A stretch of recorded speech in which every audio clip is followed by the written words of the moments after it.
Hey everyone, so welcome back to my channel. This will be like my second upload today. God forbid I'm not getting a lisp. Well yeah, this will be my second upload today, and I hope your day is going well. So I just wanted to share a little something and also talk about my new channel. I was thinking of going back to like the regular YouTube account that I had, but I wanted to change my name. I don't want to use my name. I don't like the idea of putting my name out there too much. So I decided why not just make another one, since it would be easier, because I didn't want my email to be called, I didn't want when someone emails me they see like the name of the YouTube, so I made another account under the email I'm using. So my new channel will be called Live to Worship, and it just like explains what exactly I'd be doing on this channel, which is mostly worshiping God. I can't really sing now because I lost my voice. And from the intro video, you can tell like it's me worshiping, and there was meant to be vocals in it, but oh well, I didn't lose it completely, but like my singing voice is a bit affected, so I can't sing or add vocals to it just yet. But yeah, I hope like the intro like it speaks to you. But yeah, so this is my new channel, so please subscribe. And I should introduce myself since it's a new channel. My name is Ataisi.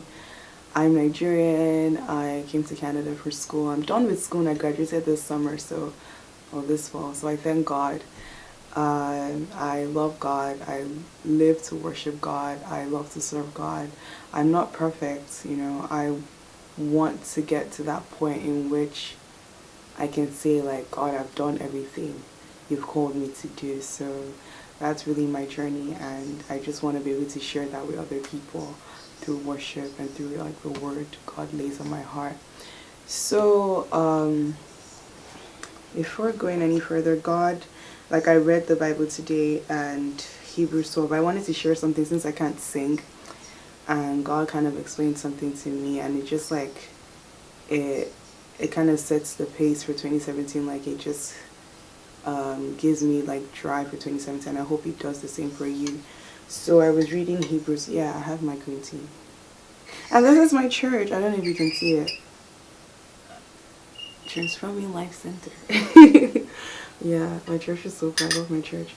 But basically I read Hebrews 12, 1 and 2, and I'll just read it from my journal.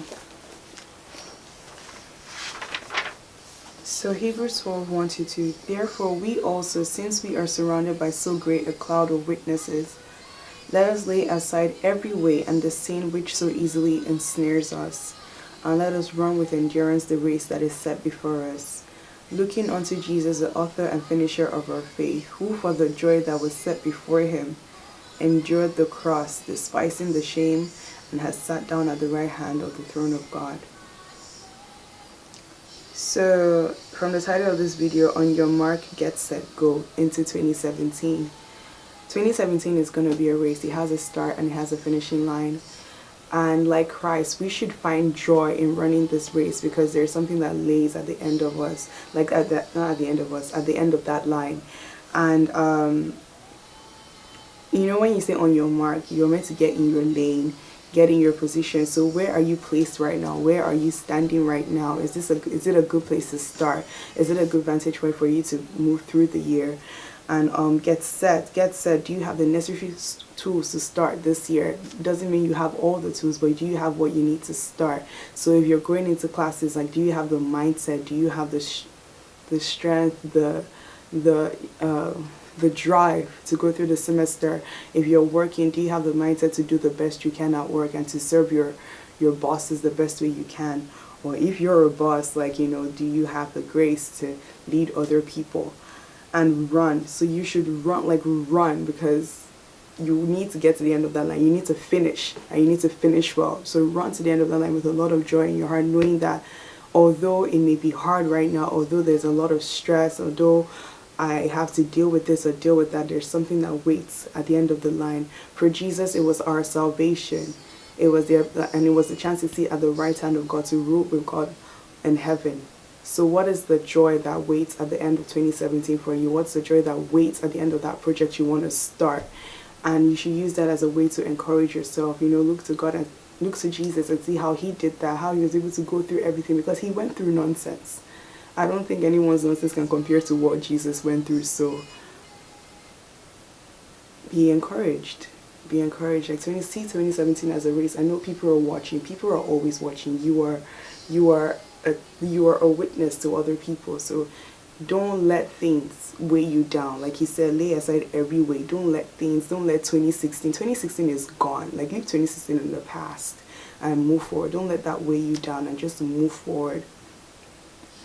And don't let, like, sin. Like, I know for me, honestly, I'm so grateful to God, because God delivered me from a lot of things. Like, I know for me, it was guys, yes, it was boys, and like, there were certain boys I should not have been talking to, but then I'd say, okay, you know what, like, nothing's coming out of this, let's stop talking. And then I'll be the same person going back, going, oh, are you okay? And then we start talking again. And the reason why, it may not even have been that, oh, anything was going on between us, but God told me specifically, don't be talking to these people, and I disobeyed him, and that's a sin. So disobedience could be your sin, fighting could be your sin, or if you're the kind of person who tries to pick fights with people, please put that aside this year and run the race you need to run. Focus on what you need to do. Don't let little things pick at you and distract you from what lies at the end. Ask yourself, like, if I do this and this, what exactly is waiting for me? Because you should find joy after going through a lot of work. You should find joy in it. That's like Christ did.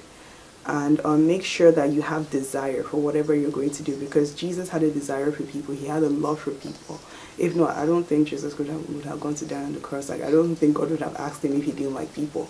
But he loves people. He loves us. He loves us so much. And that's why he could do that. So if you're going to do a project, please make sure you actually like it. Make sure you have a desire for it, because when you do have that desire, then you'll be able to finish. So yes, I wanted to share that. I hope I didn't take too long. Oh yes, of course I did.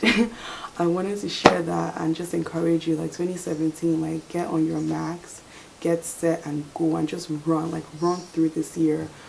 Run through everything, do what you need to do, and realize that people are watching, people are looking to you for encouragement, people actually want to see Jesus Christ in you. So do that. I know that God's grace abounds. His grace is sufficient for all things. And yeah, so that is all I needed to share. I can sing yet. I can try, but oh my gosh, it sounds very funny. It sounds really croaky, so I can't sing yet. But maybe my next video, if God leads me, I will sing. And by God's grace, my voice will be better then. But yeah, I also wanted to share some of the clips from making the intro, because the intro, like, it's maybe just be 22 seconds, but it took like over an hour to make, and we're just trying to get like different angles and perfect everything. And my friend Ma, she has her own YouTube channel, I'll link it down, was helping me with the videography. So there were like funny parts, I just had to put it at the end just so you guys get to see the funniest side of me. And yeah, also we have a prayer summit coming up. I talked about it in the other clips I'll add also. A prayer summit coming up at my church, Transforming Life Center, Friday and Saturday, the 13th and the 14th. So 6:30 on Friday and 9 a.m. on Saturday. You know, it'd be nice if you feel like you're an intercessor. You're the kind of person God lays like different issues on your heart. Pray for this person, pray for this nation, pray for this job, pray for that. Pray. God, like, if that's how God speaks to you, then you're probably an intercessor. So you don't want to miss out on it, because it's going to be crazy. Like, you should come prepared.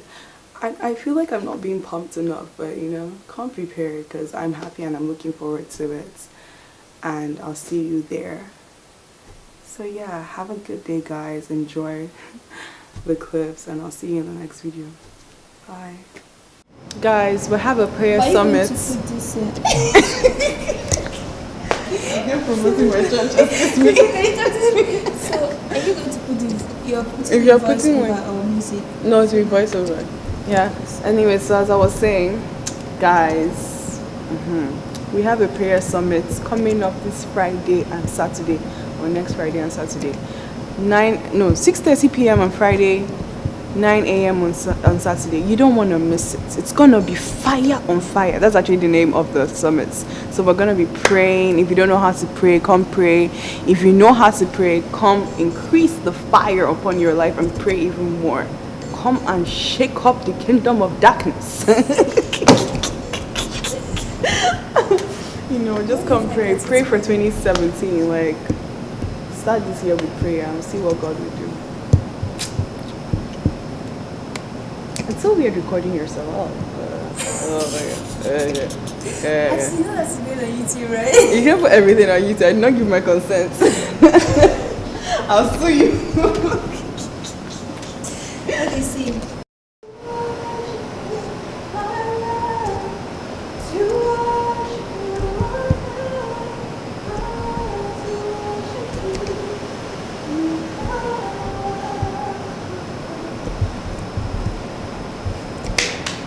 Continue now.